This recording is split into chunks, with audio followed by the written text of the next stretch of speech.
এবার একটু দই চিড়ে খেতে হবে।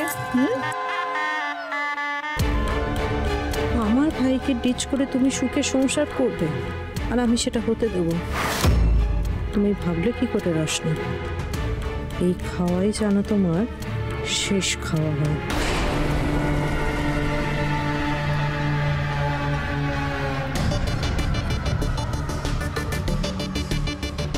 দই চিড়ে মাখছে দিদিভাই? দিদিভাই আমার না একটা কথা বলার ছিল গো তোমাকে। বল না।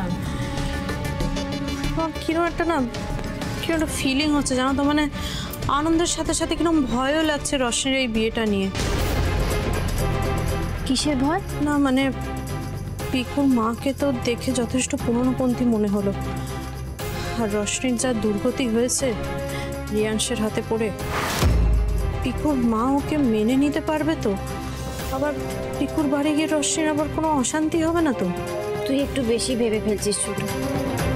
রোশনির বিয়েটা পিকুর সাথে হোক, দুজনে খুব ভালো থাকবে, সুখে থাকবে, শান্তিতে থাকবে। তাই যেন হয় দিদিভাই। সন্দেশটা কোথায়? টেবিলে রেখে। হ্যাঁ টেবিলে হবে, দেখো।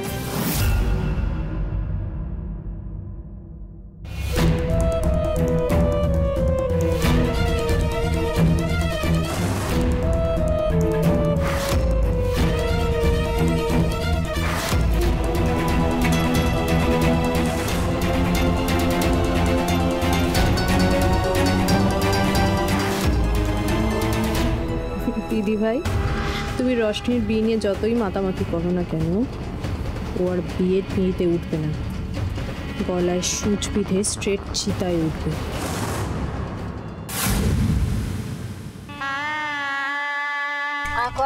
বৌদি ভাই চুপচাপ খেয়ে নে, খেয়ে নে।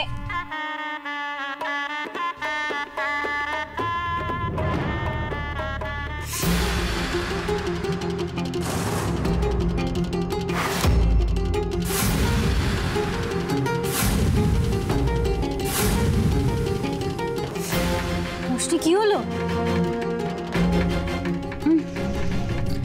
ছি বৌদি ভাই, কি বাজে খেতে এটা। মুখ বেজার করবি না, পাকা মেয়ে, খেয়ে নে সবটা। সারাদিন কিচ্ছু খেতে পারবি না, খা এটা। সবটা খেতে হবে কিন্তু। গড, এত সাসপেন্স পোষাচ্ছে না আমার। সূচটা গেল কোথায়?